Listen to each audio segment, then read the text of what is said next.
शेख ईसाई शाकाहारी हो जाओ भाई, बाबा जी की अर्जी है, आगे आपकी मर्जी है। प्रेम से बोलिए जय गुरुदेव। सत्संग प्रांगण में उपस्थित मंच पर आसीन परम पूज्य बाबा जय गुरुदेव जी महाराज के चरणों में कोटि कोटि नमन। उपस्थित सभी सत्संगी सिस्टम को बाबा जय गुरुदेव जी महाराज भौतिक दृष्टि से, धार्मिक दृष्टि से और आध्यात्मिक दृष्टि से मंच के माध्यम से और अपने प्रेमियों को बराबर समझाते रहे। बाबा जय गुरुदेव जी महाराज का आश्रम मथुरा में है, आगरा दिल्ली बाईपास पर बना हुआ है। और बाबा जय गुरुदेव जी महाराज भारत देश के सभी प्रांतों जिलों में घूम घूम करके आम अमाम जनमानस को यह शिक्षा देते रहे कि ये मनुष्य शरीर तुम्हें किस लिए मिला है और इसमें रह करके तुम्हें क्या करना चाहिए। जो भी तुम्हारा काम है, खेती, दुकान, दफ्तर, मजदूरी, नौकरी, ईमानदारी, मेहनत से करो। शाम को घर लौटो, बाल बच्चों की देखभाल, माँ बाप की सेवा, आए गए का यथाशक्ति सत्कार और फिर सोने के समय में से समय निकाल करके अपनी आत्मा के कल्याण के लिए, मुक्ति और मोक्ष के लिए भजन जरूर करना चाहिए। अगर तुमने ये काम किया तो तुम्हारा ये लोक भी नहीं बिगड़ेगा और परलोक बन जाएगा।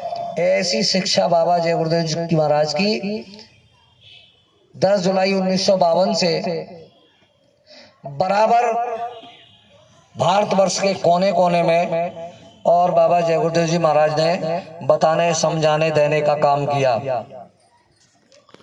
आपके इस कलकत्ता शहर में हम लोग मध्य प्रदेश से आए और 27, 28, 29 और आज 30 बराबर ये 4 दिन कार्यक्रम चलते रहे। और हमने ये अनुभव किया कि जिन प्रेमियों के यहाँ कार्यक्रम हो गया तो फिर उन प्रेमियों को कोई मतलब नहीं, क्योंकि हमारे यहाँ तो कार्यक्रम हो ही गया। पहले दिन कार्यक्रम हुआ, इधर के प्रेमी उधर नहीं पहुंचे। कल मार साहब के यहाँ कार्यक्रम हुआ तो उधर के प्रेमी इधर नहीं आए। ऐसा नहीं होना चाहिए। ये आज के इस कार्यक्रम के लिए बराबर ये प्रचार होता रहा कि ये इस तरीके से कार्यक्रम होगा, बोर्ड पर बताया जाएगा, बोर्ड पर समझाया जाएगा। तो बाबा जय गुरुदेव जी महाराज ने तो ये कहा कि अगर छोटा बच्चा भी हमारे हित की बात करता है तो हमें उसकी बात को अच्छे तरीके से सुनना चाहिए और हित की बात है तो फिर अमल में लाना चाहिए, उसे अपने जीवन में उतारना चाहिए। तो प्रेमी भाई बहनों, आज शाम को हम लोगों की गाड़ी है, हम लोग चले जाएंगे शाम को। हमारा बड़ा परम सौभाग्य है कि मास्टर जी के जरिए और आप सभी प्रेमियों के दर्शन का सौभाग्य प्राप्त हुआ। इसके लिए हम बहुत बहुत आभारी हैं और जो आप समय निकाल कर आए हैं इसके लिए भी हम बहुत बहुत आभारी हैं। और आपके सामने हमारे गुरु महाराज बाबा जय गुरुदेव ये शरीर की आंखों से दिखाई नहीं दे रहे हैं, लेकिन जीवात्मा की आंख से अगर देखा जाए तो समय से पहले जब ये सत्संग कार्यक्रम का समय दिया जाता है तो हमारे गुरु महाराज समय से पहले मंच पर विराजमान हो जाते हैं। यहाँ भी विराजमान है तो इनको हाजिर नाजिर सह शरीर इस मंच पर विराजमान मानकर और शांति और प्रेम के साथ गुरु महाराज के वचनों को सुनेंगे। ये मानव शरीर के अंदर क्या क्या है वो मैं आपको बताना चाहता हूँ।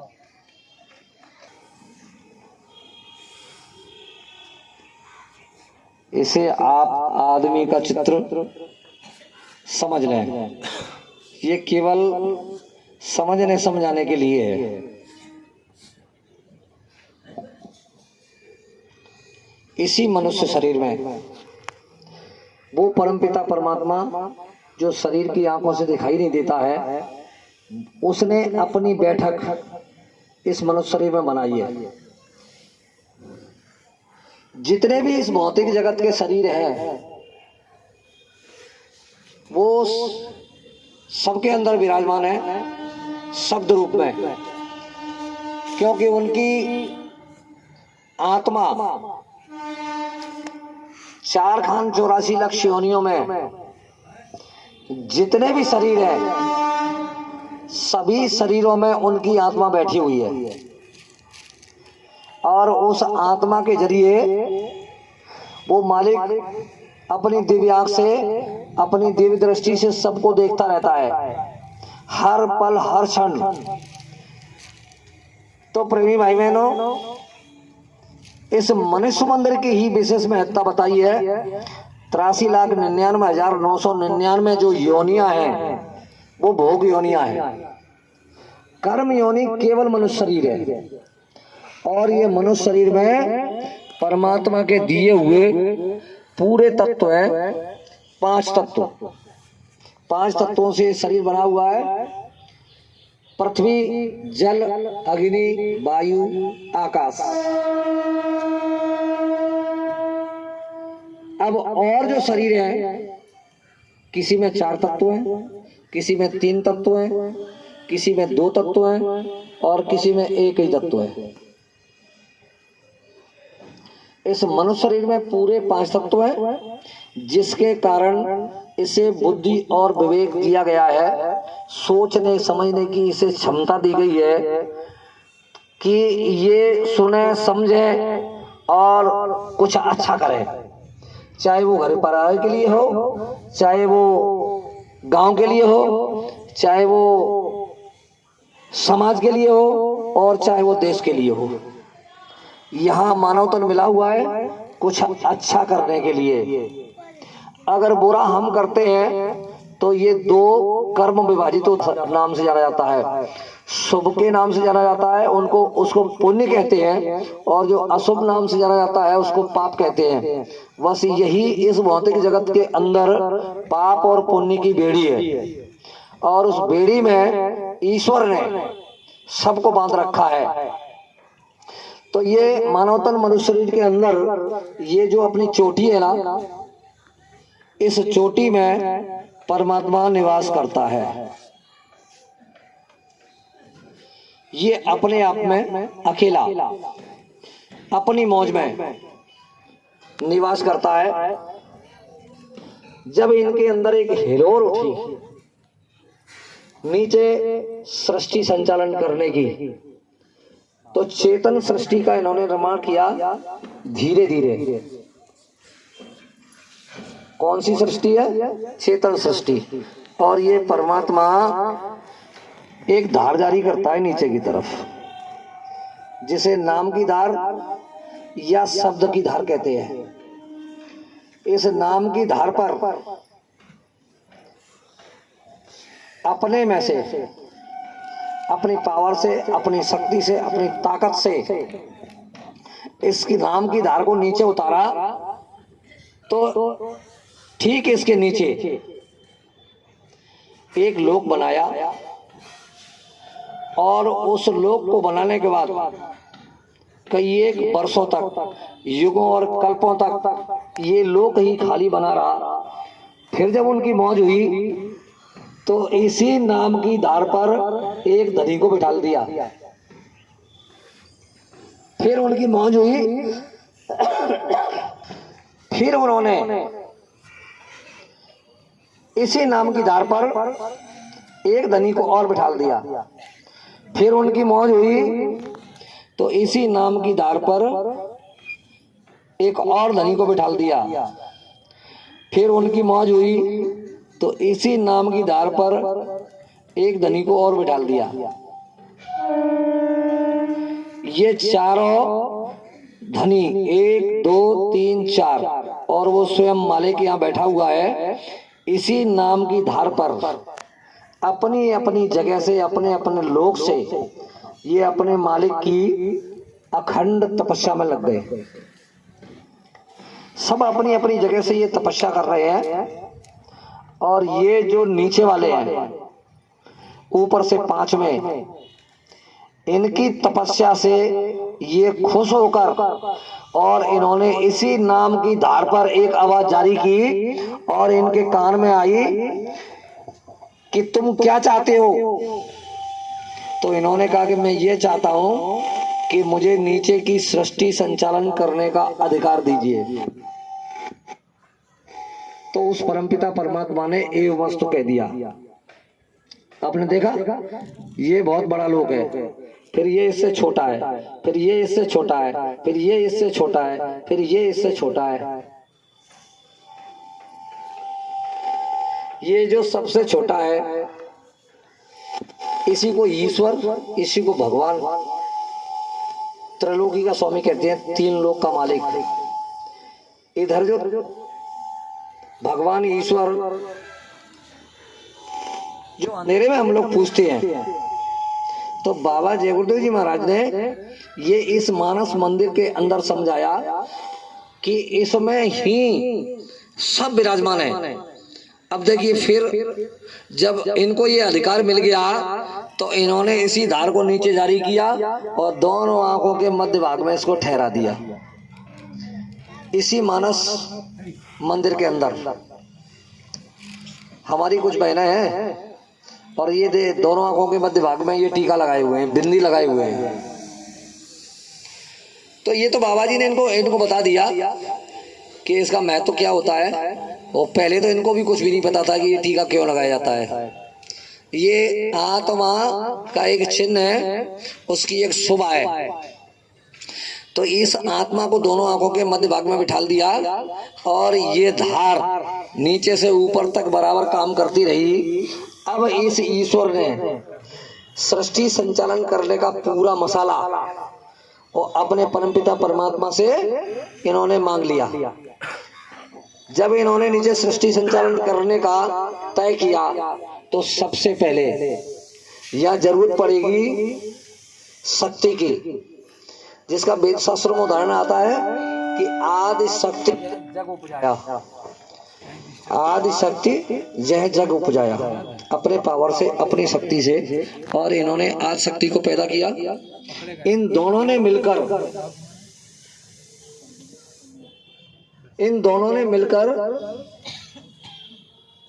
3 पुत्रों को पैदा किया और तीनों पुत्रों को इसी नाम की डोरी पर, इसी शब्द की डोरी पर जगह दे दी। ये इस जबान से वर्णन नहीं हो सकता, ये तो समझाने के लिए। वो इतने बड़े लोग हैं ये कि एक लोक के अंदर अनगिनत ब्रह्मांड। तो प्रेमी भाई बहनों, ये तीनों देवताओं को दोनों ने मिलकर के पैदा किया और जगह दे दी। उसके बाद 33 करोड़ देवता, 9 करोड़ दुर्गा, 10 करोड़ शंभु, स्वर्ग, बैकुंठ, ये सब इसी में। और इनसे नीचे नरक भी है। जब अपने घर परिवार में कोई व्यक्ति मर जाता है, बूढ़ा बुजुर्ग आदमी, तो हो सकता है कि आपके इधर सिस्टम नहीं हो, हम लोगों के उधर है। गरुड़ पुराण की कथा होती है आप लोगों के इधर? हाँ, भाई साहब बता रहे हैं कि इधर भी कुछ लोग करते हैं। जब वो गरुड़ पुराण की कथा सुनी जाती है तो उसमें तमाम तरह के नरकों का विवरण होता है कि ये जीवात्मा और इसने ये ऐसे काम किए, ऐसे काम किए, ऐसे काम किए, और बुरे काम किए तो नरकों में गई, अच्छे काम किए तो स्वर्ग में गई, देवी देवताओं को लोक मिले। इस तरीके से 64 रौरव नरकों का भी विवरण उसमें आया हुआ है गरुड़ पुराण में। तो बाबा जय गुरुदेव जी महाराज ये समझाते हैं कि ये सारी चीजें अगर आपको देखनी है तो ये कैसे प्राप्त होंगी? इसके द्वारा, और किसी के द्वारा प्राप्त होने वाली नहीं है। इसके द्वारा प्राप्त होंगी। ये क्या लिखा है बच्चों? ये गुरु लिखा है ना। आप लोगों को जो शिक्षा देने वाले हैं, अध्यापक अध्यापिका, तो उनको यही तो कहते हैं गुरु जी कहते हैं। बिना गुरु के, चाहे ये भौतिक जगत हो और चाहे धार्मिक जगत हो, चाहे आध्यात्मिक जगत हो, बिना गुरु के कोई कुछ भी प्राप्त नहीं कर सकता। इसलिए गुरु की हर क्षेत्र में आवश्यकता होती है। तो बाबा जय गुरुदेव जी महाराज कह रहे हैं कि इस गुरु की महिमा को ठीक तरीके से समझ लिया जाए, ठीक तरीके से जान लिया जाए। तो संत मत में बताया जाता है कि 7 गुरु होते हैं। वेद मत के अनुसार 24 गुरु होते हैं, संत मत के अनुसार 7 ही गुरु होते हैं। पहले गुरु पिता और माता, जो है रक्त बीज के दाता, जिन्होंने ये मानव तन मनुष्य शरीर दिया है, ये पहले गुरु हैं। और बच्चों ध्यान में रखना, माता पिता को कभी भला बुरा नहीं कहना। और प्रातः काल उठ के रघुनाथा, और मात पिता गुरु नावई माथा। जब सुबह सुबह भगवान राम जागते हैं तो अपने पिताजी माताजी के क्या करते हैं? पैर छूते हैं। आप भी इसी तरीके से अपने माता पिता के पैर छुआ करो, बड़े भाई के पैर छुआ करो, बड़ी बहन के पैर छुआ करो। ये बहुत अच्छा है। किस लिए अच्छा है? कि जब भगवान राम माता पिता के चरण स्पर्श करने जाते हैं तो वो आशीर्वाद देते हैं, फलो और फूलो, सुखमय रहो, आनंदित रहो। तो आपको भी इस तरीके का आशीर्वाद मिलेगा अगर पैर छुओगे तो, और पैर नहीं छुओगे तो आशीर्वाद नहीं मिलेगा। दूसरा गुरु भई व दाई, गर्भवास की मैल छुड़ाई। जब माँ के गर्भ से बच्चा बाहर निकलता है तो सबसे पहले, चाहे वो कोई भी हो, पहले के समय में तो बुलाते थे, दाई आती थी घरों में और वो प्रजनन क्रिया का काम करती थी, फिर वही स्नान कराती थी, तो उसको दूसरा गुरु माना गया। अब तो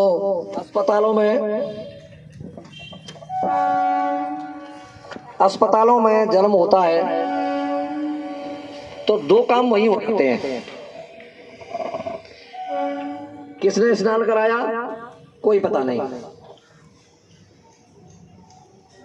जो तीसरे गुरु की बारी आती है, तीसरा गुरु नाम धरा ताहि ले ले गांव पुकारा। तो पहले के समय में पुरोहित पंडित को बुलाते थे और विधिवत नाम संस्करण होता था कि किस समय इसका जन्म हुआ, और उससे ज्योतिष में देख करके तब नाम संस्करण होता था। लेकिन अब तो हॉस्पिटल में ही नाम संस्करण हो जाता है। नहीं तो अगर नाम नहीं दोगे तो तुम्हें जल्दी से जन्म प्रमाण पत्र जो मिलता है बच्चों का वो नहीं मिलेगा, इसलिए उधर ही नाम देना पड़ता है। तो ये 2 गुरु है ना, ये गुरु तो ऐसे ही हो जाते हैं सबके, और उसके बारे में कोई जानकारी नहीं है। लेकिन संत मत में इन गुरुओं की बड़ी महत्ता है, बड़ी विशेषता है। बारी आती है चौथे गुरु की। चौथा गुरु जो शिक्षा दीना तब संसारी मार्ग चीना। ये आपके गुरु जी है ना मास्टर जी, है ना? तो आपको जो पढ़ाने वाले जो गुरु जी है ना,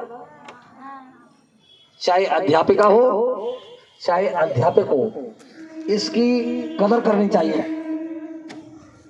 जब ये गुरु आपके इस स्कूल में और जिस रूम में आप बैठे हैं, जब ये प्रवेश करें तो आपका ये शिष्टाचार होना चाहिए कि अगर टेबल पर बैठे हुए हैं, कुर्सियों पर बैठे हुए हैं, तो इनके प्रवेश होते ही तुरंत सब बच्चों को खड़े होना चाहिए और बारी बारी से इनके चरण स्पर्श करना चाहिए, तो फिर आशीर्वाद मिलेगा। आगे से शिष्टाचार को भूलना नहीं है। चौथे गुरु जो शिक्षा दीना तब संसारी मार्ग चीना, यानी इस भौतिक जगत का जो ज्ञान है, इस भौतिक जगत के ज्ञान को यही टीचर, यही अध्यापक अध्यापिका सिखाने का, समझाने का काम करते हैं। और छोटा बच्चा आता है तो जो 12 खड़ी होती है हमारे यहाँ आ, आ, ई के नाम से जाना जाता है। 5वां गुरु जो दीक्षा देना और राम कृष्ण का स्मरण कीना। हम लोगों के आज बच्चों की शादी पार्टी होती है तो उसमें ये दीक्षा दी जाती है। आपने भी सुना होगा कि कुछ वचन उस समय वो पंडित जी शादी कराते हैं तो दोनों दूल्हा दुल्हन को वचन दिलाते हैं, लेकिन उन्हें तो यही पता नहीं है कि मतलब वचन हुए हैं या नहीं हुए हैं। बड़ी महिमा इस चीज की बताई गई है। इधर धार्मिक देखा जाए तो क्या है, राम का, कृष्ण का, देवी का, देवता का, किसी का भी नाम या मंत्र कान में दे दिया जाता है कि अब तुम भगवान का भजन करना। तो ये कौन से गुरु का काम है? 5वें गुरु का काम। अब पता न उस गुरु को कुछ है, न चेले को कुछ है, न याद चेले को है और न गुरु को है कि हमने इसको क्या बताया था क्या नहीं बताया था। ऐसे गुरुओं के लिए संत मत ये कहता है, अंधे गुरु और बहरे चेले और होए नरक में ठेलम ठेले। ना गुरु को कुछ पता है ना चेले को कुछ पता है। नाम मंत्र किसी देवी देवता का बता दिया और उसी के सहारे छोड़ दिया। तो इस गुरु से भी आपको बहुत कुछ मिलने वाला नहीं है। बारी आती है 6वें गुरु की। 6वां गुरु भ्रम सब तोड़ा और ओमकार से नाता जोड़ा। वेद शास्त्र जिस सत्ता का बखान करते हैं, ब्रह्म सत्ता, ब्रह्म पावर, जिसके लिए वेद शास्त्रों में नेति नेति कह दिया गया है कि इससे ऊपर कुछ नहीं है। और ये जो धनी है इसका नाम है ब्रह्म, और ये जो पहला धनी है इसका नाम है ईश्वर। अब देखिए संत मत की शिक्षा क्या है। वेद शास्त्र यही अपनी वाणी को विराम दे देते हैं, रोक देते हैं ऐसी जगह पे कि यहाँ से आप ऊपर कुछ नहीं है। क्या कह देते हैं? नेति नेति कह देते हैं, यहाँ से आगे कुछ नहीं है। और संत मत में इसी नेति नेति का अर्थ है कि इससे भी ऊपर चलो, इससे भी ऊपर कुछ है। ये 6 गुरु बस यहीं आकर के और विराम दे देते हैं। अगर इससे ऊपर चलना है तो फिर आपको सतगुरु की आवश्यकता है। गुरु थे पहले गुरु पिता और माता जो है रक्त बीज के जाता। दूसरा गुरु भई व दाई गर्भवास की मैल छुड़ाई। तीसरा गुरु नाम धरा ताई ले ले गांव पुकारा। चौथा गुरु जो शिक्षा देना तब संसारी मानव चीना। 5वां गुरु जो दीक्षा देना राम कृष्ण का सुमरन कीना। यहाँ तक सबके गुरु बन जाते हैं चलते चलाते।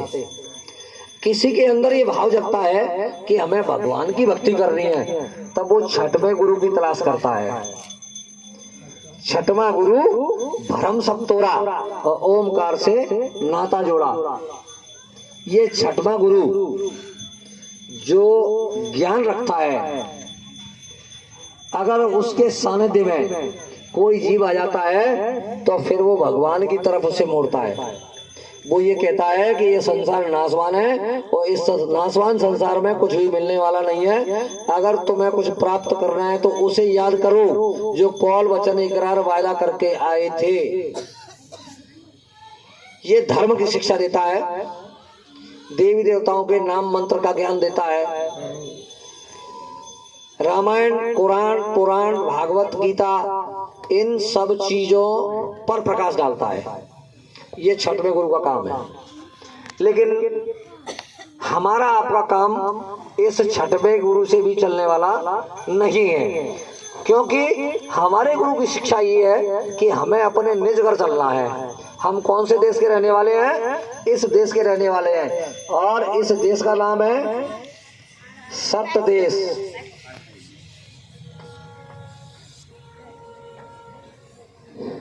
क्या नाम है इसका? सतदेश। तो हमें सतदेश चलना है। हम सतलोक के निवासी हैं, सतदेश के निवासी हैं। और परमात्मा ने इस मानव मंदिर में जो हमारे आपके अंदर चेतन भंडार जीवात्मा बैठी हुई है, उसको दोनों आंखों के मध्य भाग में निवास दे दिया है, यहाँ पर बिठा दिया है। इसी के चलाए ये शरीर का पूरा सिस्टम चल रहा है। किसके चलाए चल रहा है? ये जो जीवात्मा है ना, इस जीवात्मा के प्रकाश में ये शरीर का सारा सिस्टम चल रहा है। ये ईश्वर ने इसी नाम की धार को नीचे उतारा। अब कहाँ उतार दिया इसको? शरीर में। और देखिए शरीर में एक स्थान यहाँ दे दिया, दूसरा स्थान यहाँ दे दिया, तीसरा स्थान यहाँ दे दिया, चौथा स्थान यहाँ दे दिया और पांचवा स्थान यहाँ दे दिया।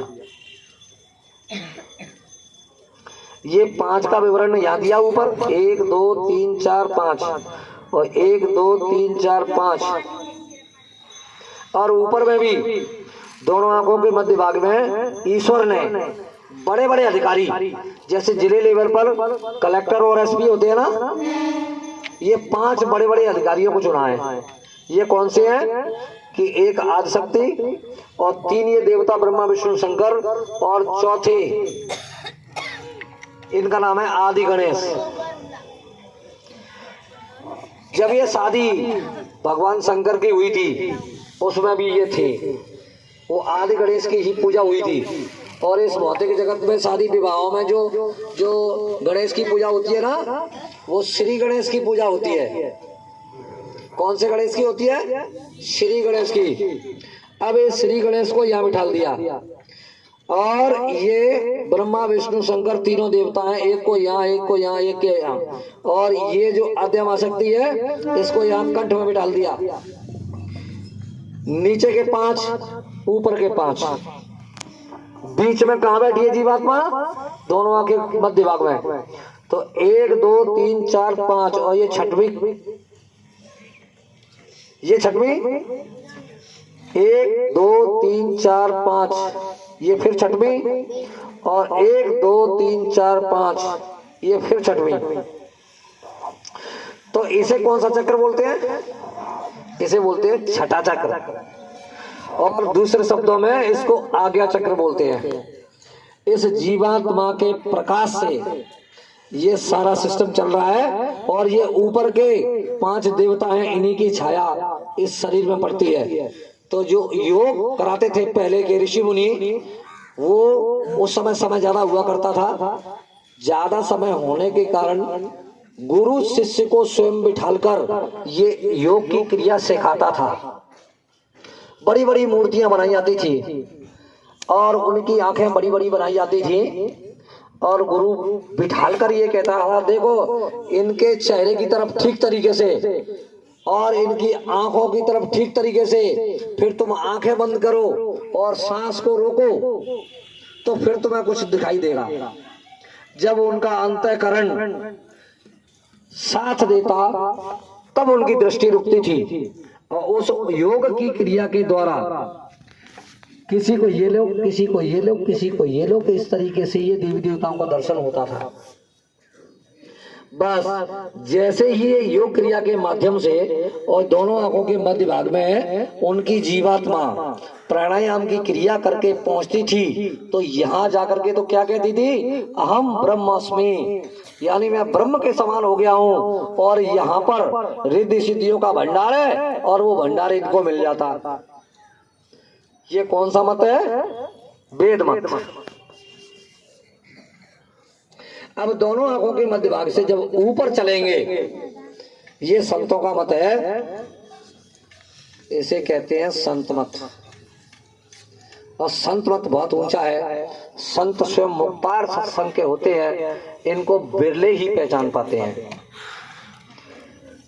प्यारे बच्चों, ये गूढ़ रहस्य महापुरुष जब विशेष दया किसी के ऊपर कर देते हैं, तब ये समझ में आता है। और आपके यहाँ ये प्रस्ताव इसलिए रखा गया कि बाबा जय गुरुदेव जी महाराज ने इस जगह का दृश्य स्वप्न में दिखाया और इस बोर्ड के माध्यम से आप प्रेमियों को हमने समझाया। तो हम तो इधर आने वाले नहीं थे, हमारे तो बच्चे की तबीयत खराब थी। हमने ये तय कर लिया था कि हम वहाँ नहीं पहुँच पाएंगे और ये मास्टर जी हमको बराबर समझाते रहे कि देखो भैया सब जगह प्रचार हो गया है और कार्यक्रम जगह जगह होने हैं और आप बिल्कुल यानी प्रोग्राम मिस नहीं कीजिएगा। बाबा जय गुरुदेव जी महाराज की बड़ी कृपा है और ये तुम्हारी परीक्षा है। तो हमने 24 तक मास्टर जी से बात होती रही और हम टालम टोली करते रहे। बच्चे की तबीयत खराब है, वो तो गुरु महाराज की दया 25 तारीख को हुई रात्रि में। तब हमने ये निश्चय किया कि अब चाहे कुछ भी हो अब चलना है। तो ये काम होना था और आपके दर्शन का सौभाग्य हम लोगों को प्राप्त होना था, इसलिए मालिक यहाँ तक ले आए। तो ये संतमत की क्रिया, ये बड़ी कृपा जब बाबा जय गुरुदेव जैसे महान आत्माओं की हो जाती है, उस महापुरुष की हो जाती है, तब ये रहस्य सुनने समझने को मिलता है। हम लोगों को कई एक साल हो गए बाबा जय गुरुदेव जी महाराज से सुनते सुनते, लंबे समय के बाद समझ में आई। लेकिन ये बात जो इस तरीके से बताई जा रही है, क्या आप लोगों की समझ में आ रही है कि कौन सी जगह इस शरीर में क्या है? आ रही है ना? आ रही है। हाँ, तो हमको बस यही समझना है कि ये नीचे की छाया की साधना में न पड़ते हुए संतमत की जो साधना है उसमें चलना है। और वो संतमत की साधना ये 7वें गुरु के द्वारा मिलती है, जिसको कहते हैं सतगुरु। 7वां सतगुरु, शब्द लखावा जहां का जीव तहां पहुंचावा। ये 7वां गुरु बड़े भाग से मिलता है। जब ये जितने भी देवी देवता हैं, जितने भी ये गुरु हैं, ये गुरु स्वयं जब इस क्रिया को करते हैं और उस मंजिल पर पहुंचते हैं, तब ये 7वें गुरु का मिलन होता है। आप बड़े सौभाग्यशाली हैं कि हो सकता है कि बाबा जय गुरुदेव जी महाराज ने आप सब लोगों को अपने सानिध्य में रखा है और समय से आपको फिर से दया देना चाहते हैं। तो ये बताया गया प्रेमियों के द्वारा खूब कि देखिए जय गुरुदेव नाम समय का जगाया हुआ सिद्ध किया हुआ नाम है और इस नाम का तुम सहारा बनाओ। क्योंकि नाम की युक्ति को पाने के लिए बड़े बड़े ऋषियों मुनियों ने कठिन योग तप साधन किए हैं और इधर भी इस नाम की युक्ति को पाने के बड़े बड़े इतिहास आते हैं। जब ये नाम की युक्ति किसी को मिलती है, फिर वो उस पर चलता है, फिर कुछ प्राप्त करता है तो खुल करके गाता है। मीराबाई ने खुल करके गाया, सहज भाई ने खुल करके गाया, ध्रुव जी ने, प्रहलाद जी ने नाम के विषय में बड़े बड़े मतलब उदाहरण दिए हैं। तो प्रेमी भाई बहनों, ये नाम की युक्ति जिन प्रेमियों को मिली हुई है, उन प्रेमियों को कोई गाफिली न करते हुए और उस मालिक के देश अगर चलना है, अपने असली घर में चलना है, जिसके लिए ये बताते हैं कि इस भौतिक जगत में, इस कालमाया के देश में हम आप रह रहे हैं, तो वो कह रहे हैं कि ये ना देश हमारा संतो। हम कहाँ के रहने वाले थे? क्या बताया जा रहा है इसमें? सत्य देश के रहने वाले थे। वो मालिक ने दया करके इसी नाम की डोरी को पकड़ा कर और नीचे उतार दिया, दोनों आंखों के मध्य भाग में जीवात्मा को बिठा दिया। अब ये जीवात्मा अपने घर कैसे पहुंचेगी? तो बाबा जी कह रहे हैं कि देखिए इसी नाम की डोरी को पकड़कर ये जीवात्मा नीचे आई और इसी नाम की डोरी को पकड़कर जीवात्मा ऊपर जाएगी। तो फिर नाम का आधार तो होना चाहिए। कलयुग केवल नाम आधारा और सुमर सुमर नर उतर नहीं पा रहा। अब ये नाम इनको मिलाकर के नाम है ये ईश्वर ब्रह्म, पार ब्रह्म।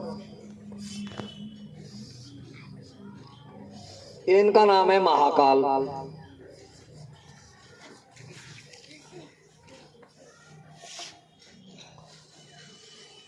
इनका नाम है सत्पुरुष।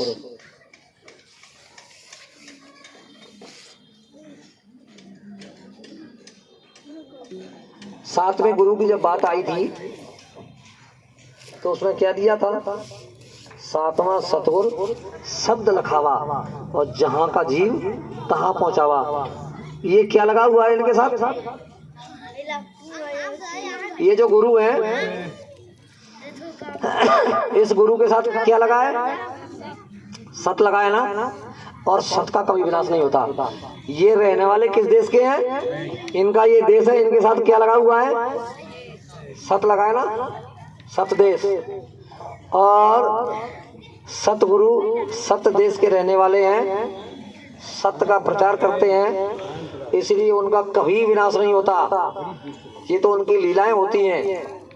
तो प्रेमी भाई बहनों, ये सत्य देश से ये जीवात्मा नीचे उतर करके आई, सत्य देश वापस नाम की साधना के द्वारा जाएगी। उसी के लिए महापुरुष से समझाने का काम करते हैं कि ये ना देश हमारा संतो, जिस देश में हम रह रहे हैं ये हमारा देश नहीं है, ये तो इस शरीर का देश है जो यहीं से मिला है और यही खत्म हो जाएगा। किस किस चीज से मिला है ये? किस किस चीज से बना है? पृथ्वी, जल, अग्नि, वायु, आकाश। इन 5 तत्वों से ये शरीर बना हुआ है। केवल मनुष्य शरीर 84 लाख योनियां हैं जिसमें मनुष्य शरीर केवल और केवल मनुष्य शरीर एक ऐसा है जिसके अंदर बुद्धि विवेक है, ये कुछ सोचने समझने की क्षमता रखता है और यही भजन कर सकता है। और कोई भी शरीर में रह करके भजन नहीं हो सकता। उसी के लिए बाबा जय गुरुदेव जी महाराज कह रहे हैं कि ये ना देश हमारा संतो, ये ना देश हमारा, हम तो अमर लोक के वासी। जब ये सत्य का देश है, इसका कभी विनाश ही नहीं होता। इसमें बैठने वाले सत्य के धनी हैं, सत्पुरुष हैं, उनका कभी विनाश नहीं होता। विनाश होता है यहां से नीचे। ये पारब्रह्म और महाकाल दोनों के बीच में एक जगह है। उस जगह तक सिमटा होता है। प्रलय काल में,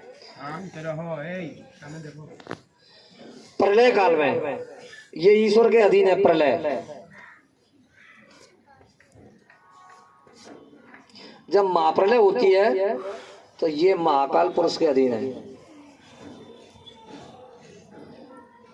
ये इस सृष्टि को जब ये परिवर्तन करना चाहते हैं तो फिर जैसे चटाई की घड़ी करते हैं ना, इस तरीके से घड़ी करते हैं, नीचे से लोग टूटते हुए, और यहाँ जो मैदान है उसमें जाकर के और घड़ी करके रख दिया जाता है उस पूरे मसाले को। और जब महाप्रलय होती है तब ये महाकाल के देश के नीचे तक पूरा सिमटा होता है, जिसमें ये 33 करोड़ देवता, स्वर्ग, बैकुंठ, ईश्वर, ब्रह्मा लोक, विष्णु लोक, शंकर लोक, इसमें बैठने वाले धनी, ये सब खत्म हो जाते हैं। उनकी भी अवधि है, उनका भी समय है। उस समय के अनुसार प्रलय काल में इनको भी जाना होता है। फिर जब ईश्वर की मौज होती है तब संचालन होता है सृष्टि का, तो फिर उसे चटाई की तरफ फिर खोल दिया जाता है। जैसे बताया था ना, इस नाम की डोरी को पकड़ा करके और इन देवी देवताओं को उतारा गया, जगह दे दिया गई, और जगह दे दी गई वहीं बैठ करके अपने अपने स्थान से।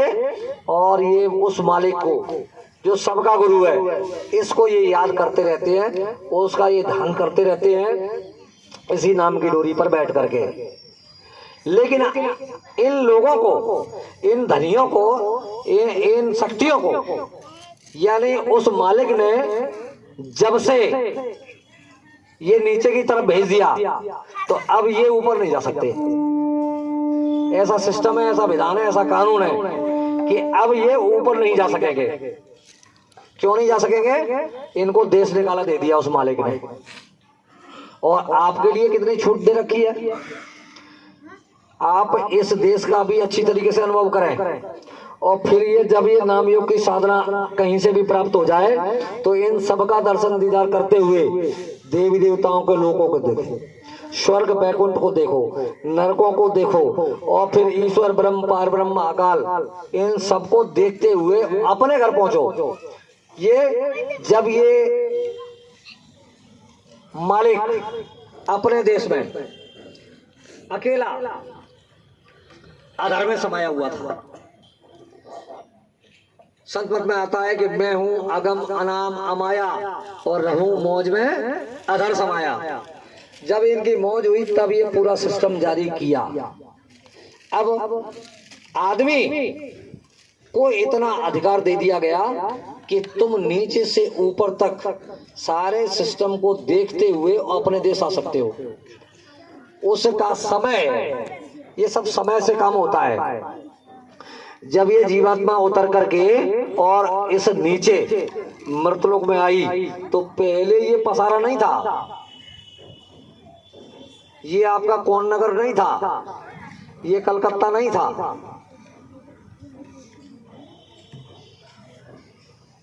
बहुत अरसे के बाद जब धीरे धीरे करके इस भौतिक जगत में, इस कालमाया के देश में सप्त ऋषियों के द्वारा सृष्टि का संचालन हुआ और उनको ये अधिकार दिया कि तुम अपनी शक्ति से और शक्ति पैदा करो। तब उन्होंने स्त्री पुरुष का भेद ये खोला। उनके द्वारा धीरे धीरे धीरे धीरे धीरे धीरे यहां पैदाइश हुई। जब लोग ज्यादा होने लगे तो फिर कामकाज बंटने लगा, फिर जातियों में विभाजन होने लगा। ये ब्राह्मण क्षत्रिय वैश्य शूद्र कुछ नहीं था। उस सिस्टम में धीरे धीरे धीरे धीरे धीरे धीरे जैसे ही समय निकलता गया तो वो समय कौन सा था जिसमें सप्त ऋषि थे? वो समय था सतयुग का।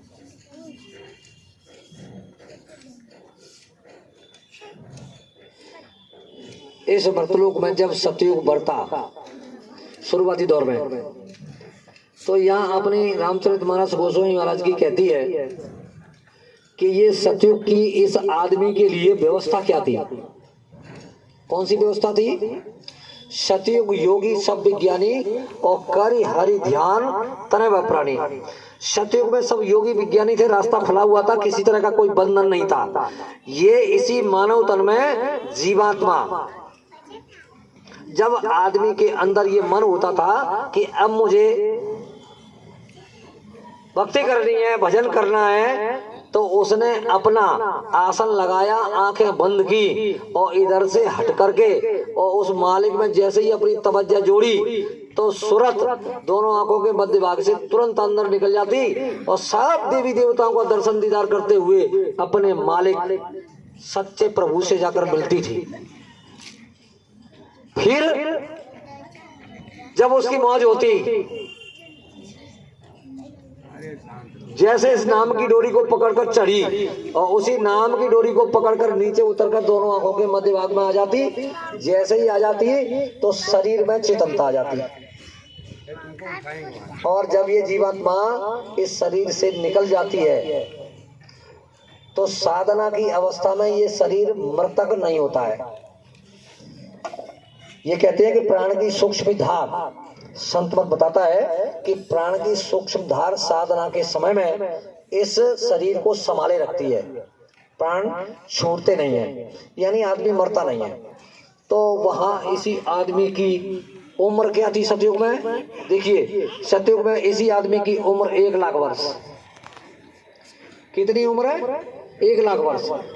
वो 1 लाख वर्ष की उम्र में यानी दिन में सैकड़ों बार ऊपर जाना और उस मालिक का दर्शन दीदार करके फिर मनुष्य शरीर में वापस आ जाना। फिर जो भी काम उस समय का उनके पास था उस काम को करते हुए, और जब फिर मालिक की याद आई तो फिर आंखें बंद करके बैठ गए, फिर उधर चले गए।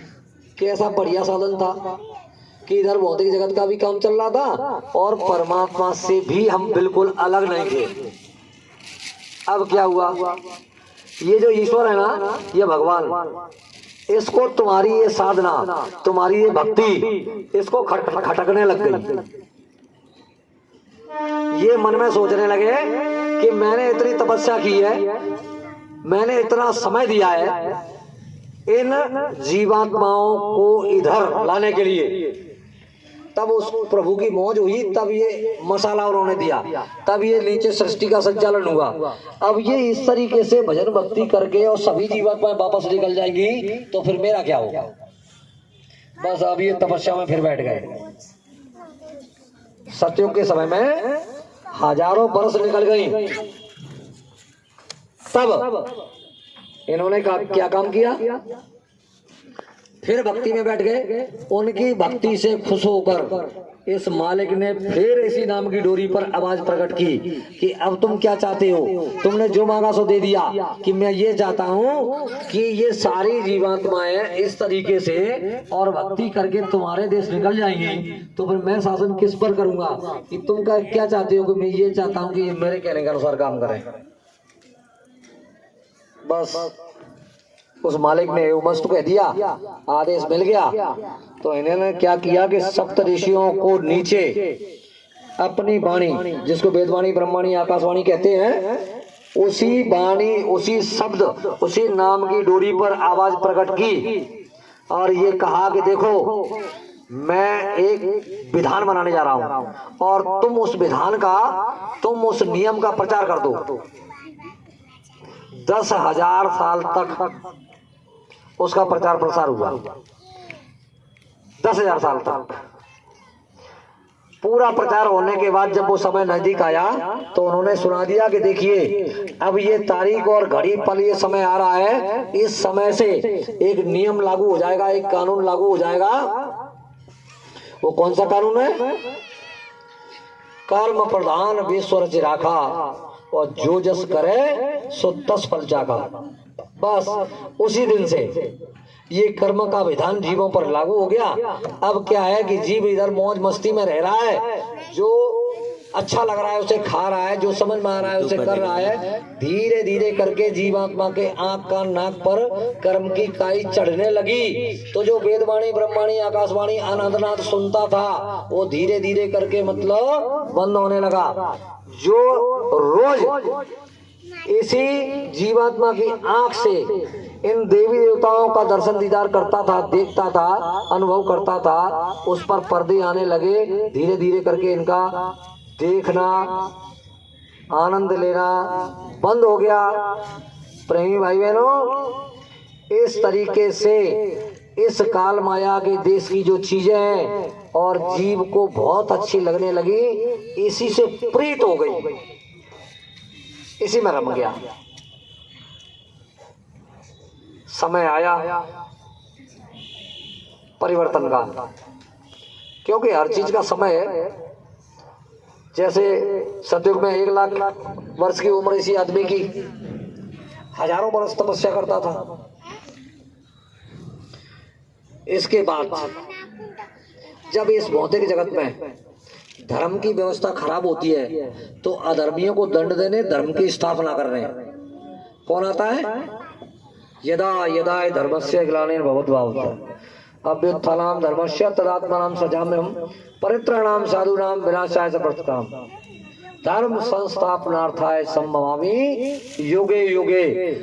मतलब क्या है? जब जब हो धर्म की हानि और बाढ़े असुर अधम अभिमानी, तब तब धरे प्रभु मनुष्य शरीरा और हरे शोक भव सज्जन पीरा। फिर वो अवतार होते हैं। सतयुग में 4 हुए, कच्छ मच्छ बरा नरसिंह। चारों अवतारों ने अपनी अपनी अवधि में अपना अपना काम किया और अपना काम करके वापस चले गए। कहां से हुए? ये जो ईश्वर है ना, अपने में से इसी रास्ते से दोनों आंखों के मध्य भाग में इसी मानव तन में उन आदमियों को मान के चलो आदमी, और जब उनको पावर दे दी जाती है तो फिर वो शक्ति हो जाती है। 4 शक्तियों को नीचे उतारा गया और परिवर्तन बराबर एक के बाद एक, एक के बाद एक के बाद। और जब ये समय अवधि सतयुग की खत्म हुई तो फिर विनाश लीला हुई और परिवर्तन हुआ समय में, युग बदला। कौन सा युग आया? त्रेता युग। अब त्रेता युग में इसी आदमी की उम्र 10,000 वर्ष। फिर त्रेता युग में 3 अवतार हुए नैमित्तिक शक्ति के। धर्म की व्यवस्था खराब हुई, अधर्मियों को दंड देने, धर्म की स्थापना करने 3 शक्ति अवतरित हुई, राम, वामन, परशुराम। इनका भी यही काम रहा, ये अपना काम करके और फिर इनकी समय अवधि खत्म हुई तो युग आया द्वापर। इसी आदमी की उम्र इसमें 1,00,000 वर्ष की, वो 1,000 वर्ष की। कितनी उम्र है आदमी की इसमें? द्वापर में 1,000 वर्ष। 1,000। अब इसमें ये नैमित्तिक शक्तियों के जो 10 अवतार होते हैं, सतयुग में 4 कच्छ मच्छ वराह नरसिंह, त्रेता में 3 राम, वामन, परशुराम और द्वापर में 1 कृष्ण। ये सबसे बड़ा पावर लेकर के इधर आए थे। राम के समय में राम कितने दुखी थे, मर्यादा पुरुषोत्तम कहलाए और सब कुछ उनके पास होते हुए और दुखों की कोई कमी नहीं रही। तब उन्होंने कहा कि ऐसे जीवन से क्या लाभ जहाँ संकट ही संकट हो। तो फिर भगवान कृष्ण का द्वापर में अवतार हुआ और ये अवतार, ये जो अवतार थे ये कलाओं से थे, किसी में कितनी कला तो किसी में कितनी कला। और ये श्री कृष्ण 16 कला, पूरी कलाओं से अवतरित थे। और इन्होंने क्या किया पता है? इनका इतिहास कैसा है? इन्होंने जब जैसा चाहा तब तैसा किया। क्या अच्छा है मैं निर्णय लूंगा, क्या बुरा है मैं निर्णय लूंगा। महाभारत की कहानी तो आपने सुनी है, हा? उन्होंने ठान लिया कि ये ठीक काम नहीं कर रहा है तो इसके साथ क्या करना है, इसको मरवा देना है। या तो स्वयं अपने हाथ से मार दिया या फिर किसी के माध्यम से मरवा दिया। ये भगवान कृष्ण का काम रहा। इसके बाद युग आया कलयुग।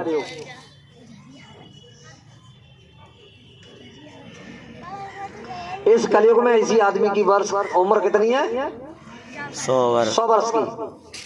अब 100 वर्ष की उम्र में ये जो कठिन साधन थे प्राणायाम की क्रिया के, ये नहीं हो सकते। और जीव इधर फंस गया उस मालिक का।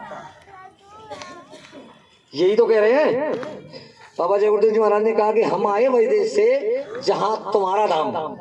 तो हमारा कौन सा धाम था? हमारे शरीर के अंदर जो जीवात्मा निवास कर रही है, जो चेतन भंडार है, कहाँ की रहने वाली है? इस देश की, सत्य देश की, उस मालिक के देश की।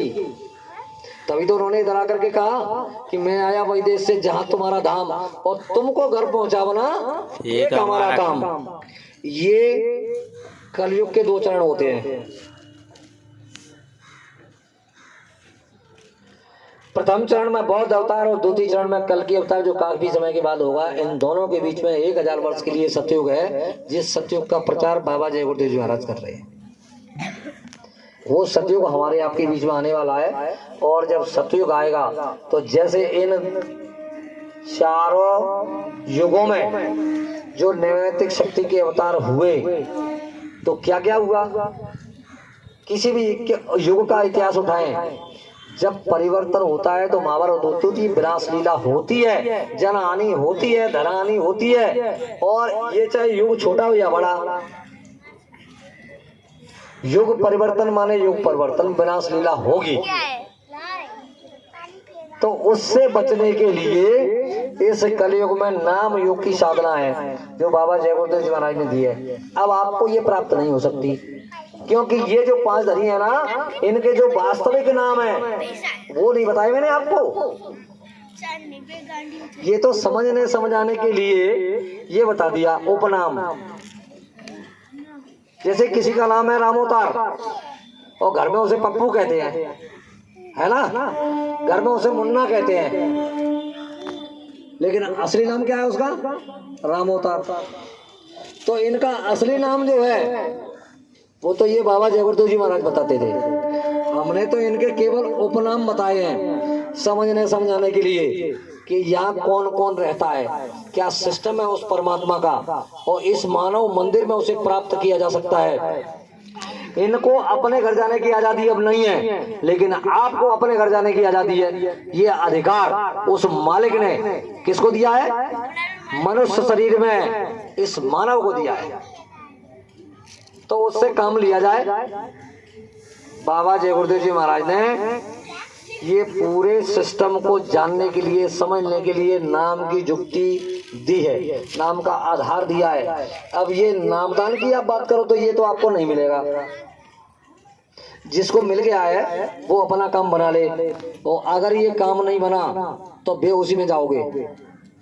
बेहोशी में मैं बताता हूं, ये मृत्यु का स्थान है, इसी को छठा चक्र कहते हैं, और संत मत में इसको आज्ञा चक्र भी कहते हैं। मृत्यु के स्थान का नाम छठा चक्र है। ये मृत्यु कैसे होती है? जिसके लिए वो कह रहे हैं कि जा मरने से जग डरे और मेरे माना आनंद, और मरने ही से पाइए पूर्ण परमानंद। अगर पूर्ण परमानंद की प्राप्ति करना चाहते हो, उस पूर्ण धनी से मिलना चाहते हो, तो सतगुरु की शरण लीजिए, उसके बताए अनुसार और भक्ति में लग जाइए। जीते जी मालिक मिलेगा इसी मानव तन के द्वारा। थोड़ी सी मेहनत करने की आवश्यकता है। अगर ये मेहनत कर ली तो ये साकार हो जाएगा सब। जिसके लिए निराकार कहते हैं, नहीं, निराकार क्या है? पर्दे के पीछे, बस पर्दे के पीछे निराकार है। मेरा चेहरा आपको दिखाई दे रहा है? नहीं, आप मुझे दिखाई नहीं दे रहे थे। जब मैं बोर्ड के पीछे गया, मैं आपको दिखाई नहीं दे रहा था। जैसे ही ये गंदगी दूर हट जाएगी, ये दीवार अभी थोड़ी देर पहले बनी थी, और जैसे ही इस दीवार को हटा दिया जाए तो वो क्या हो जाएगा पता है? साकार हो जाएगा। परमात्मा साकार था, साकार है और साकार रहेगा। वो निराकार है ही नहीं। निर्गुण सरगुण नहीं कछु भेदा, और बार बीच जाएगा भाई बेदा। जल और जल की लहर, आपके यहाँ तो समुद्र है, इसको अच्छी तरीके से अनुभव में आपने किया होगा। समुद्र में ये लहर बनती रहती है, लेकिन कहाँ से बनती है? उसी में से बनती है और उसी में खत्म हो जाती है। ऐसे ही ये सिस्टम है इसका। इस मानव तन मनुष्य शरीर के माध्यम से अगर हम खोज करने में लग जाएं, तो वो नाम की जुक्ति पा करके, और नाम जैसे ये बच्चे हैं, इसमें जो इनके पेरेंट्स माता पिता आए हैं या इनके टीचर आए हैं, ये जय गुरुदेव नाम जो है, इस नाम को अपना आधार अगर बना लें, इस नाम पर विश्वास हो जाए, तो बाबा जी ने कहा था कि ऐसे नहीं, जब तक ये नाम अपना परिचय नहीं देगा तब तक तुम बना ही नहीं सकते उसे अपना आधार। तो बाबा जी ने कहा कि समय खराब आ रहा है, और उस खराब समय के रहते हुए तुम परीक्षा करो। खेत में, खलिहान में, दुकान में, मकान में, जंगल में, कहीं भी फंस जाओ, बेसहारा हो जाओ, ऐसी परिस्थिति में हिंसक पशु पक्षी जानवर ने घेर लिया हो, तो तुम पहले उसको पुकारो जिसको तुम याद करते हो, किसी देवी को, किसी देवता को, और किसी को भी। तो उससे बाबा जी कहते हैं कि उससे कहो कि हमारी मदद कर दे। अगर तुम्हारी मदद हो जाए तो बहुत अच्छी बात, और मदद कोई करने ना आए तो बाबा जी कहती हैं कि जय गुरुदेव नाम प्रभु का, जय गुरुदेव नाम प्रभु का 10 बार पुकारना, और तुम्हारी रक्षा मदद हो जाए तो फिर इस जय गुरुदेव नाम को अपना सहारा बना लेना। और ये जय गुरुदेव नाम की आप अपने घर में रह करके बिना हिचक और बिना शर्म के 8 मालाएं करो। जब आप इस स्वरूप को देख देख कर 8 मालाएं करेंगे, तो जिन पुराने प्रेमियों को नाम की जुक्ति मिली हुई है, वो उस आनंद की अनुभूति करते हैं। आप केवल जय गुरुदेव नाम को जप कर और अनुभव करके देख लीजिए, उसी आनंद की प्राप्ति आपको हो जाएगी। और आपको क्या चाहिए? आने वाले खराब समय से आपकी मदद हो जाएगी, प्रत्यक्ष अनुभव होगा। लेकिन जब आपको, नए लोगों की बात बता रहा हूं मैं, जब आपको इस तरीके का अनुभव होने लगे तो ये पुराने प्रेमियों को भी मत बताना। अगर तुमने बता दिया तो जो बताने वाला है वो बंद कर देगा, फिर तुम उसके लिए तड़पोगे। जैसे कम पानी में और मछली तड़पती है ना, उस तरीके से तड़पन होती है। उन पुराने प्रेमियों को पूछ लो, इन्होंने ध्यान में देखा और सुमरन में वो आनंद लिया और भजन में अनहद नाद को सुना। कैसी कैसी सुरीली आवाजें इनको सुनने को मिलती थी। बस इन्होंने पड़ोसी गुरु भाई से, गुरु बहन से और ये कह दिया आवेश में आकर के कि बहन जी तुमको कितना समय हो गया? बोले मुझे 10 साल हो गए। तो अभी तक तुमने क्या प्राप्त किया? अरे मुझे तो कुछ भी प्राप्त नहीं हुआ। क्या हुआ कि एक बार गुरु महाराज के पास पहली बार गए थे और तब गुरु महाराज ने अपनी दया से हमको कुछ दिखा दिया, कुछ सुना दिया और मैंने गलती कर दी, अब क्या करूं बहन जी? वो तब से बंद हो गया। तो ये कहा जा रहा है कि जब ये अनुभव किसी को भी होने लगे तो फिर आप किसी को बताना नहीं।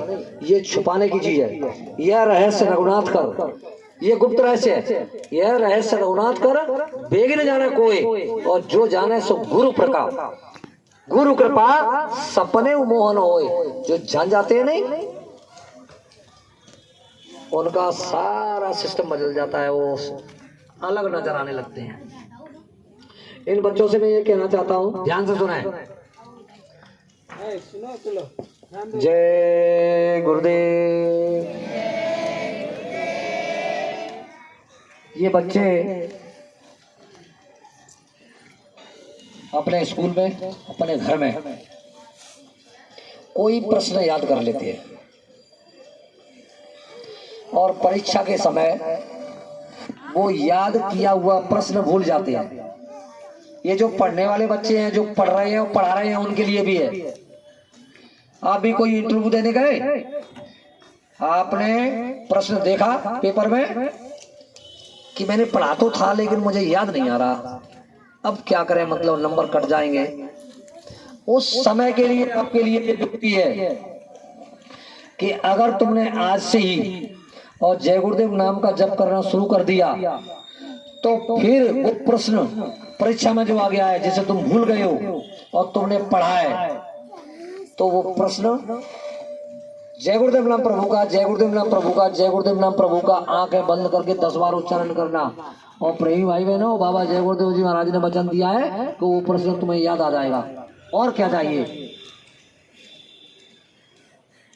इसलिए सभी बच्चे इस बात का ध्यान रहे कि जय गुरुदेव नाम समय का जगाया हुआ, सिद्ध किया हुआ नाम है। इस नाम की पहले परीक्षा करो और परीक्षा करने के बाद जब ये इस तरह के अनुभव आपको मिलने लगे तो बताना किसी को नहीं।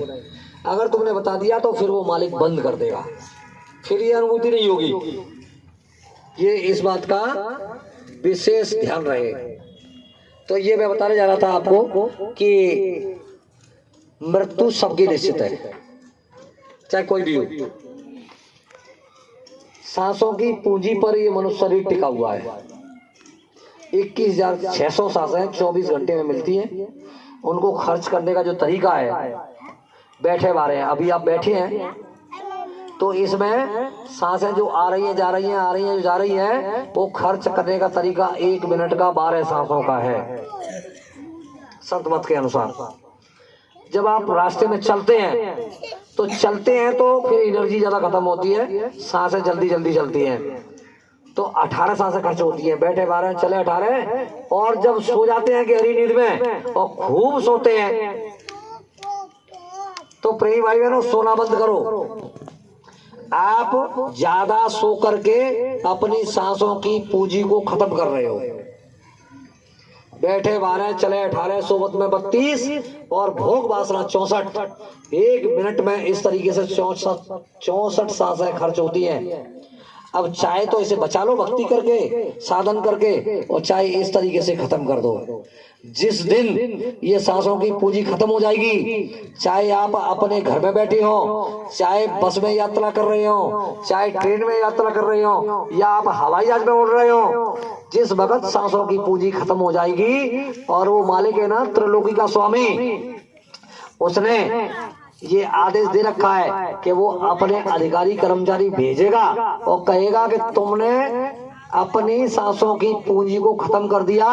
अब तुम चलो, हम तुम्हें लेने के लिए आए हैं। अगर तुमने इन्न मिन्न की, हाना की, तो वो कह रहे हैं कि इतने डंडे पड़ेंगे यमदूत मार मार के और इस मनुष्य शरीर से जीवात्मा को निकाल कर ले जाएंगे। कितनी बड़ी परेशानी है उसका उदाहरण दिया है महापुरुषों ने कि जन्मत मरत दुसह दुख हुई। जन्मते समय और मरते समय भारी से भारी कष्ट और भारी से भारी पीड़ा होती है।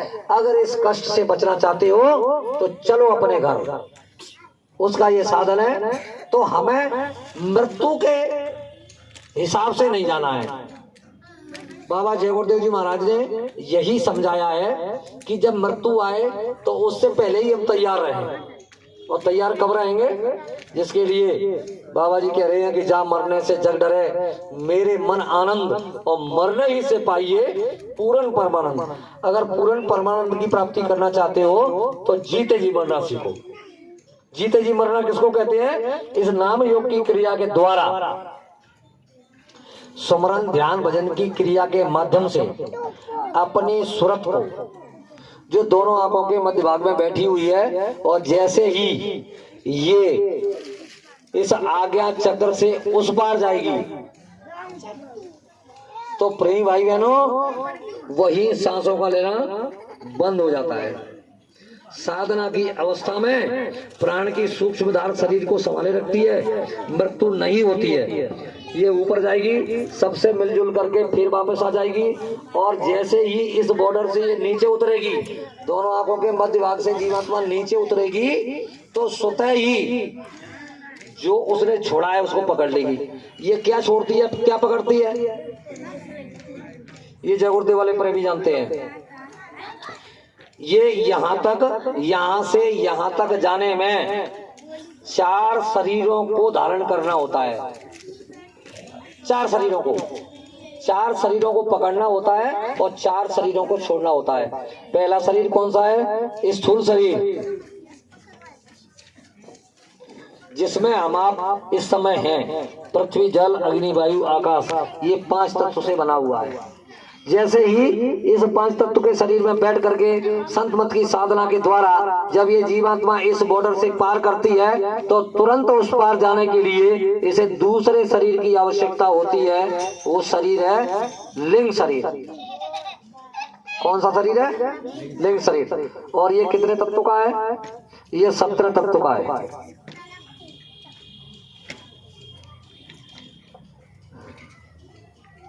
5 ज्ञानेंद्रियां, 5 कर्मेंद्रियां, कितने हो गए? 10। चतुष्ट अंतःकरण, मन, चित्त, बुद्धि, अहंकार, कितने हो गए? 14। 3 गुण, रजोगुण, तमोगुण और सतोगुण, कितने तत्व हो गए? 17। ये 17 तत्व के लिंग शरीर को धारण करती है। तब दोनों आंखों के मध्य भाग से ऊपर जाएगी, और ये धर्मराज के दरबार में जब पेश होगी ना, तो इसी शरीर को इसे धारण करना होता है। फिर ये लौट के नहीं आती। मृत्यु के समय में फिर ये शरीर में वापस नहीं आती। ये शरीर पकड़ती और छोड़ती है केवल साधना की अवस्था में। जब इससे ऊपर और ये ब्रह्म के देश में जाएगी, तो फिर इसे 9 तत्व का शरीर धारण करना पड़ेगा। इसको कहते हैं सूक्ष्म शरीर। कौन सा शरीर है ये? सूक्ष्म शरीर। और ये 9 तत्व बताता हूं आपको कौन कौन से हैं। शब्द, स्पर्श, रूप, रस, गंध, 5 हुए। चतुष्ट अंतःकरण, मन, चित्त, बुद्धि और अहंकार। इस 9 तत्व के शरीर को धारण करके तब ये ब्रह्म के देश में जा सकती है। इससे ऊपर जब ये मालिक के देश जाएगी, तो इसे कारण शरीर को धारण करना होगा। ये कारण शरीर 5 तत्व का है, लेकिन ये 5 तत्व नहीं है। वो 5 तत्व है शब्द, स्पर्श, रूप, रस, गंध। इस तरीके से इन शरीरों को पकड़ा करके जीवात्मा को उतारा गया। इन शरीरों को पकड़ा करके जीवात्मा ऊपर जाएगी।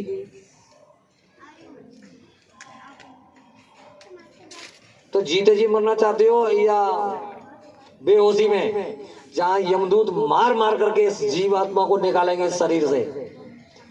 तो फिर बाबा जी का बताया हुआ ये साधन है। हंसी खुशी में हर्ष उल्लास के साथ जब वो आवाज आएगी कि आपका समय पूरा हो गया, कि मैं बिल्कुल रेडी हूं, जैसे मार साहब से कहते हैं नहीं, मार साहब चलो समय हो गया है कि मैं बिल्कुल रेडी हूं, तो समय आएगा, हमको रेडी रहना पड़ेगा, तैयार रहना पड़ेगा उधर चलने के लिए, नहीं तो यमदूतों की मार खानी पड़ेगी। उससे बचने का सबसे उत्तम ये बढ़िया तरीका है कि थोड़ी सी मेहनत कर लें, थोड़ी सी मेहनत।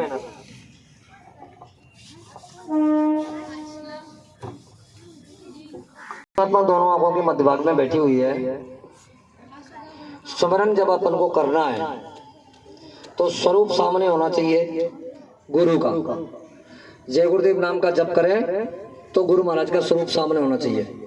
अगर स्वरूप सामने नहीं है तो माला अधूरी है, उसका पूरा फल नहीं मिलेगा, समय लगेगा उसमें। जिसके लिए बाबा जी ने कहा है कि स्मरण तरीके से हो जाता है, अच्छे से हो जाता है, तो फिर उसका प्रतिफल ध्यान और भजन में मिलता है ना। तो भजन करने के लिए, सुमरन करने के लिए, ध्यान करने के लिए ये सुरत शब्द योग मार्ग बाबा जय गुरुदेव जी महाराज ने बताया, इसी को नाम योग की क्रिया कहते हैं, जिसका आधार इस युग में है। कलयुग केवल नाम आधारा और सुमर सुमर नर उतरे पारा। इधर गोस्वामी जी महाराज कह रहे हैं कि सतयुग की चौपाई कौन सी थी? सतयुग योगी सब विज्ञानी, करी हरि ध्यान तरह भव प्राणी, त्रेता विविध यज्ञ नर करही, और प्रभु है समर्प कर्म भव तरही, द्वापुर कर रघुपति पद पूजा, और भवन तरह उपाय न दूजा, और कलयुग योग यज्ञ नहीं ज्ञाना। इस कलयुग में न कोई विशेष प्रकार का योग करना है, न कोई यज्ञ करनी है, न कोई विशेष ज्ञान हासिल करना है। बड़ा सीधा, बड़ा सरल बाबा जय गुरुदेव जी महाराज ने अपने निज घर चलने का रास्ता बता दिया है। अगर थोड़ा थोड़ा हम लोग करते रहे कि भौतिक जगत की इस पूंजी को इकट्ठा करने के लिए, जो इस भौतिक जगत में काम आती है केवल, और जब मनुष्य शरीर से ये जीवात्मा निकलेगी तो कुछ भी भौतिक जगत का साधन साथ लेके नहीं जाएगी। और ये जब अपने देश चलेगी तो आध्यात्मिक पूंजी चाहिए, परमार्थी पूंजी चाहिए। उस परमार्थी पूंजी को प्राप्त करने के लिए पहला सुमरन, दूसरा ध्यान और तीसरा भजन। देखिए इस भौतिक जगत में इस तन से, मन से, वचन से हम कोई भी काम करते हैं तो उसकी ये जो जीवात्मा बैठी हुई है, इसकी ये आंख है, और उस आंख पर धीरे धीरे आवरण आता है। ये इस बोर्ड पर थोड़ा सा आवरण दिखाई दे रहा है, ये कर्म का आवरण है। फिर 2 दिन, 4 दिन, 6 दिन, 10 दिन, महीने, 2 महीने, फिर अब कितना दिखाई देने लगा? अब थोड़ा ज्यादा दिखाई देने लगा। और समय निकला तो फिर कितना दिखाई देने लगा? ये इस तरीके से आंख, कान, नाक पर आवरण आता है, ये गंदगी आती है। इसे कौन छुड़ाएगा? लादी किसने है? भाई हमने अपने ही द्वारा, इसी मानव के तन के द्वारा जो कुछ कर्म किए हैं उसी की ये गंदगी है। और बाबा जय गुरुदेव जी महाराज कह रहे हैं कि अगर इस नाम रूपी साबुन की आपने रगड़ मारी तो देखिए साफ, आपने 4-6 दिन किया लग के, 15 दिन अगर आपने किया तो ये व्यवस्था बनेगी, समझ में आएगी। बाबा जी कह रहे हैं समझ में आएगी। 1 महीने किया तो और समझ में आएगी, और लग करके आपने ठीक से अगर 3 महीने कर लिया तो ये साफ हो गई ना। और जैसे ये साफ हो जाएगी तो प्रेमी भाई बहनों, ध्यान में आप देखने लगोगे, भजन में आप सुनने लगोगे। ये संत मत की क्रिया में तीनों चीज बिल्कुल अलग अलग है। पहला सुमरन, दूसरा ध्यान और तीसरा भजन। और ये सबके लिए है, किसी एक के लिए नहीं, सबके लिए है। जो नए पुराने जितने भी प्रेमी बैठे हुए हैं, इस क्रिया के द्वारा सब लोग अगर इस साधन को करते हैं, रोज रोज रोज रोज रोज रोज नाम की पूंजी को इकट्ठा करते हैं। नए लोगों के लिए जय गुरुदेव नाम की माला रोज कीजिए और फिर उसका प्रतिफल देखिए। प्रतिफल में क्या आपका दिल दिमाग शरीर चुस्तीला फुर्तीला रहेगा और किसी भी काम में कोई आलस नहीं रहेगा नए लोगों के लिए। और जो पुराने हैं इनको तो अच्छी तरीके से मालूम है, तुम जैसा करोगे वैसा भोगोगे। तो अभी आपको मालूम है कि परिवर्तन का दौर चल रहा है। स्वामी जी महाराज ने कहा है कि कलयुग में कलयुग जाएगा और कलयुग में सतयुग आएगा। तो उस सतयुग को देखने के लिए बाबा जी कह रहे हैं कि बजेगा काल का डंका, बचने कोई पाएगा, बचेंगे साधु जन कोई जो सत से लो लगाएगा। सत क्या है प्रेमी भाई बहनों? सत कहाँ के रहने वाले हैं? सत देश के, नाम इनका सतपुरुष, सातवें गुरु, सातवां सतगुरु। खावा जहां का जीव तहां पहुंचावा। ये सत इनके साथ लगा हुआ है। सत का कभी विनाश नहीं होता। तो प्रेमी भाई बहनों, हमें उसको पाने के लिए इस नाम की महत्ता को समझना होगा। मैंने बताया था कि जितने भी ये देवी देवता हैं,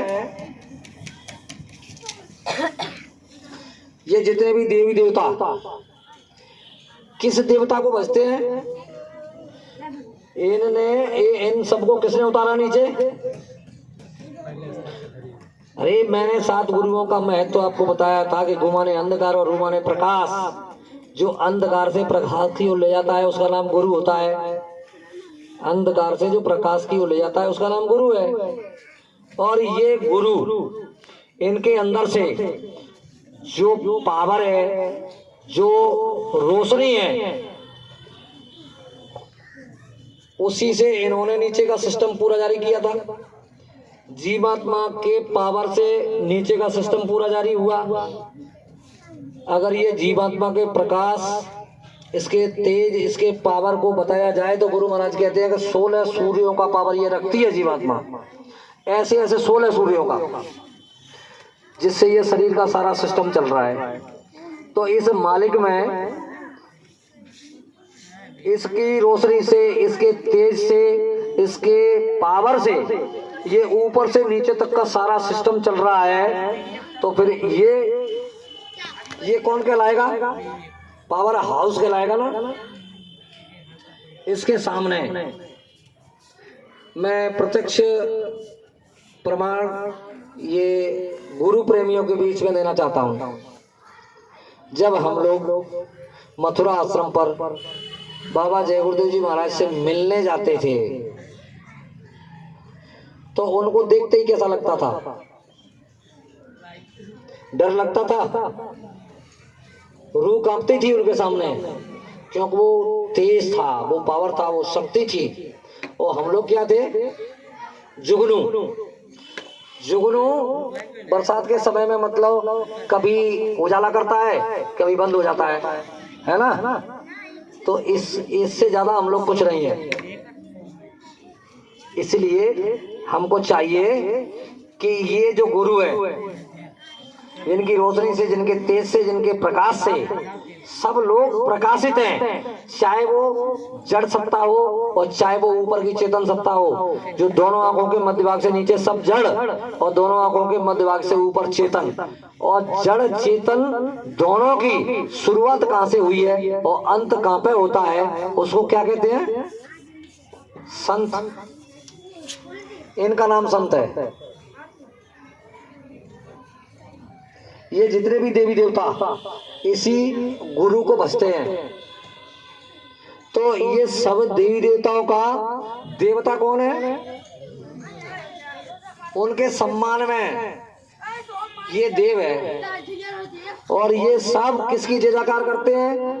इसी गुरु की जय जयकार करते हैं।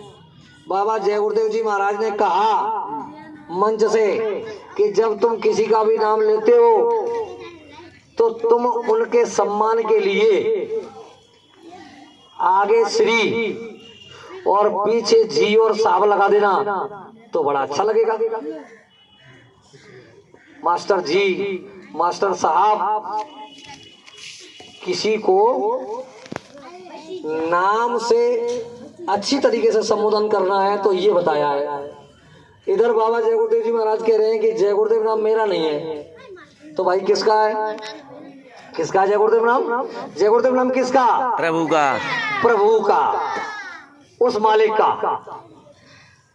जितने भी देवी देवता हैं सब इसी गुरु की जय जयकार करते हैं, इसीलिए इनके सम्मान में जय और पीछे देव। अब ये पूरा नाम हो गया, जय गुरु देव। और दूसरी बात देखिए, तुमको अगर क्या कह रहे हैं कि तुमको संशय अगर भ्रम हो जाए तो वो बात अलग है। जय गुरुदेव नाम ना तो मेरा है और ना आपका है, ना किसी पशु पक्षी जानवर का है। ये जय गुरुदेव नाम उस परमपिता परमात्मा प्रभु का नाम है जो सबको सृजनहार है, जो सबको पैदा करने वाला है, जो देवों का देव है, जो गुरुओं का गुरु है। उसका नाम क्या है? जय गुरुदेव। गुरुदेव। लेकिन क्या कहा कि दुख संकट मुसीबत परेशानी की घड़ी में और तुम इस जय गुरुदेव नाम को याद करोगे तो कौन मिलेगा? बाबा जी ने क्या कहा कि मैं मिलूंगा, आपकी मदद करूंगा। तो प्रेमी भाई बहनों, बाबा जय गुरुदेव जी महाराज अपने आप को हमेशा क्या कहते रहे कि मैं तो आपका सेवक हूँ। बाहर से आपके दुख दर्द तकलीफ बीमारी इसको सुनता हूँ, उसके लिए दुआ दवा आशीर्वाद देता हूँ, और अंतर में आपकी जीवात्मा की आंख पर जो जमा मैल है जन्मान जन्मों का, उसे साफ करने का काम करता हूँ। इसलिए मैं आपका सच्चा साथी और सच्चा सेवक हूँ। क्या कहते रहे? सेवक। और जय गुरुदेव नाम के पुकारने पर जब किसी की सांसें पूरी होने जा रही हो और बेहोशी आ गई हो तो उसके कान में जय गुरुदेव नाम प्रभु का, जय गुरुदेव नाम प्रभु का 10 बार बोलना, तो वो होश में आएगा और बताएगा कि कौन मिला। तो इन्होंने क्या वचन दिया है कि जय गुरुदेव नाम को दुख संकट मुसीबत परेशानी की घड़ी में याद करोगे तो मैं मिलूंगा और आपकी मदद करूंगा। तो प्रेमी भाई बहनों, जय गुरुदेव नाम के पुकारने पर ये मिलेंगे तो फिर ये कौन है? बस यही समझने वाली बात है। अगर ये चीज समझ में आ गई तो सब कुछ समझ में आ गया, और ये समझ में नहीं आया तो हमारे आपसे ये करोड़ों कोस दूर है। जय गुरुदेव।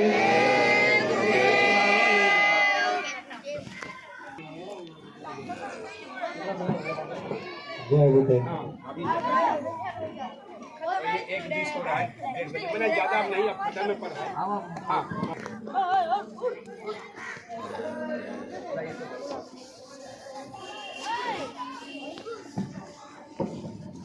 जय गुरुदेव। ये जो आज का समय